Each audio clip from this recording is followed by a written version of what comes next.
एक बड़ा और आलीशान महल था जहाँ एक बहुत ही घमंडी राजकुमार रहता था जो किसी की इज्जत नहीं करता था।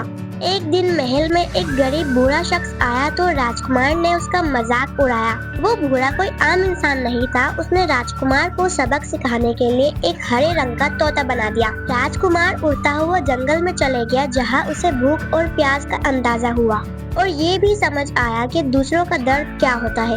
एक दिन उसने चिड़िया को शिकारी के जाल से अपनी जान खतरे में डालकर बचाया। जैसे ही उसने ये नेकी की, उसके तोते का रूप खत्म हो गया और वो वापस इंसान बन गया।